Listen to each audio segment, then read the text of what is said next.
In the just as we went to break in the last half hour, the last questioner asked about education. Right. Well, it was Ellie, a young woman from Chicago. And what Ellie said, isn't it important that we invest in education? She was able to, as I heard it, graduate college because of Pell Grants, other grants. And the answer is absolutely. The best investment we can make as a nation is investing in our young people, making sure that they get the best education they can in a highly competitive global economy. So I will do everything that I can, not only to stop these massive efforts to cut back on Pell Grants, but also to strengthen child care so that when kids get into kindergarten, the first grade, they're already doing well, so that we can cut that to terrible percentage of people who are dropping out of high school. We lose about 25% of our kids. When young people do well, and they go out and they get good jobs, just as Ellie said, they become productive members of society, they contribute to our economy, they pay taxes. When they do badly, they get into trouble, they end up in jail, and we have more people in jail than any other country on earth, and we spend a fortune keeping them in jail. So investing in our young people makes eminent sense to me. It's the ultimate infrastructure. Right. Ellen, in Nashville, Tennessee, you are on the air. Ellen? Hi, Tom. Did you say Ellen? Okay, yes. I'm sorry. I just had to walk away. Thank you so much for taking my call, and thank you, Sanders for everything you do for all of us. I wanted to just express the opinion that if people would just read the Moment of Truth and Google the Moment of Truth in the PDF form, the Fiscal Commission report, maybe they would set their hair on fire. Are you talking about the Simpson-Bowles report? I am, Tom, because, Mark Warner, Dick Durbin, what's the man's, the one from Montana, or, what's the other guy's name? The one that does our budget. You're with him, Senator Sanders, he's your colleague, the one that's presenting, and I just can't remember him. Yeah, all of them say that that's the starting point for much of what they're working on. And my point to you being, I'm concerned about the chain CPI. What I'm really even more concerned about, and it's all in the Moment of Truth, Google it, folks, the Moment of Truth, the Fiscal Commission report, is the way they're going to revamp the initial benefits. It's going to be extremely draconian if they decide to push that through. Raising the age, you lose approximately 8% per year that your retirement age is delayed. And that doesn't matter, folks, when you retire. That, it doesn't mean just if you do early retirement. It means if you go to full retirement age, once they raise that up another 2 years, if that's what they do, for those of you out there that it would affect. So, Ellen, is there a question for the senator in here? No, Tom. The question. I think Ellen, I got your point. I think Bernie got your point, Ellen. Ellen is right. People should take a hard look at that document because, as Ellen says correctly, a lot of folks are looking at that as a blueprint, and it is not a good blueprint. It will hurt many, many people. And let me just get around to this one point that I want to make over and over again.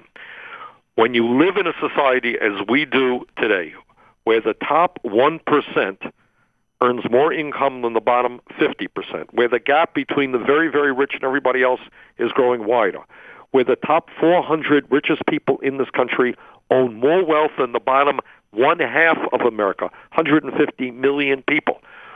You cannot, under those circumstances, move toward deficit reduction on the backs of people who are already suffering, people who have lost their jobs, their homes, their life savings, older workers today who are working at jobs that pay them substantially less than the jobs that they previously had. That's what you can't do. It's immoral and it is bad economics. And the fight has got to be for working people to stand up and say, we want justice in this country. And we want the people on top to play a significant role in deficit reduction and not the sick and the children and the elderly. Ryan in Nashville, North Carolina, listening on Main FM. You're on the air, Ryan. Hi. I think the best progressive argument to the Republican talking point of no tax increases is closing tax loopholes. And my question to you, Senator Sanders, is have the Senate and the House identified all the tax loopholes to close them? The answer is, I don't know about all, because, as you know, the tax code is many, many thousands of pages, but we have identified many of them. You have circumstances, for example, where large corporations and wealthy individuals stash their money abroad in the Cayman Islands. That cost us $100 billion. You have a tax provision which basically provides favorable taxes to companies that shut down in America and go abroad. So the answer is we do have many of the tax loopholes, and we are discussing them, and that is exactly what has to be dealt with in deficit reduction, eliminating those absurd tax loopholes, the vast majority of which benefit the wealthy and large corporations. You know, it's not every American who has their own page in the tax code, and yet many corporations do. Just for their own particular needs, they will have a page which provides tax benefits just for them, often brought about by their lobbyists. Dave in Tampa, Florida. You're on the air with Senator Sanders. Hi, Tom. Love your show. Thank you. Senator Sanders, I just have a quick question for you. Would you ever consider running for president of the United States? I mean, I assure you, you have a tremendous amount of support here in Florida. Would you? That's very kind of you, Dave, but that's not on the immediate future. I mean, the amount to campaign for president, you need, hundreds and hundreds and hundreds of millions of dollars in an organization and so forth. So I very much appreciate your thought, but I am very, very happy to be the senator from the state of Vermont, and I hope to get reelected next November. Gene in Portland, Oregon. Gene, you're on the air with Senator Sanders. Yeah, hi. Senator Sanders, this is really a follow-up to the previous question. Do you think that progressives should support a primary challenger to Obama? And if so, what should we do to find a viable candidate? Well, Gene, that's a good question. That's a very legitimate question, and I think that one of the reasons the president is able to move to the right as easily and quickly as he has is because he's not worried about a progressive voice out there. So if you're asking me, in our free country, if somebody who is a progressive wants to run and get involved and engaged in the Democratic primaries, if that's a good idea, I certainly have no objection to that. Where is the Ralph Naders and I guess Dennis Kucinich is still around. Well, I mean, it's, these things are harder than they look, but I think it is terribly important for progressives. And, it's not just progressives. It's people who believe in democracy and social justice, who think that it is high time we started to take on Wall Street and these big money interests who have so much power in our country. It is important that there be a voice out there that the president has got to respond to. Frank in Los Angeles, you're on the air with Senator Sanders. Yeah, a quick point on Social Security. The Republicans want to eliminate it because so that the employers don't have to contribute, just like they did in Chile. And each individual there has to get an insurance policy. If they miss one payment, they lose their Social Security after paying into it for years. But what my question is, how can we control these candidates that are running for office, and then once they get elected, they do the opposite of what they're saying? They're misrepresenting themselves. They're tearing apart the infrastructure so they could privatize it. Can we take the money out of lobbying? Well, I think, Frank, at the end of the day, in a democracy, what we need to have is strong grassroots organizations that hold elected officials accountable.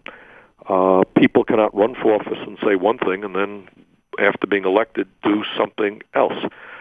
I can tell you that in Washington, and not a lot of people fully understand this, on virtually every major issue, including, of course, this deficit reduction debate, the power of big money is beyond people's imagination. I mean, you have the situation with Wall Street, who 3 years ago, through their greed and their illegal behavior and their recklessness, caused this terrible recession that we're still suffering in right now.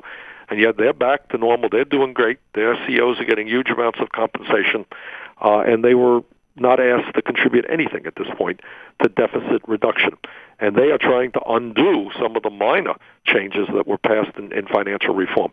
So the political issue we have to deal with is the power of big money, and the way you deal with that is by organizing ordinary people at the grassroots level. At the end of the day, We are still a democracy, one person, one vote, and if people stand together, we can make a difference. Bernie, we have just a couple seconds to the break. Just wanted to share with you a quick observation. We put our shows up on the web as YouTube hits. One of the most popular ones this week was where I asked the question, who should be in jail, Casey Anthony or the banksters on Wall Street? Overwhelmingly, people, the banksters. Absolutely. These people have done such harm to our economy, and they get away with murder. Yeah, it's and tragically it does lead to people dying, suicide, broken families, all kinds of horrible things. Senator Bernie Sanders with us, our Brunch with Bernie segment, our national town hall meeting, taking your calls. Also check out Senator Sanders' website, sanders.senate.gov, where he has a petition that you can sign to the president.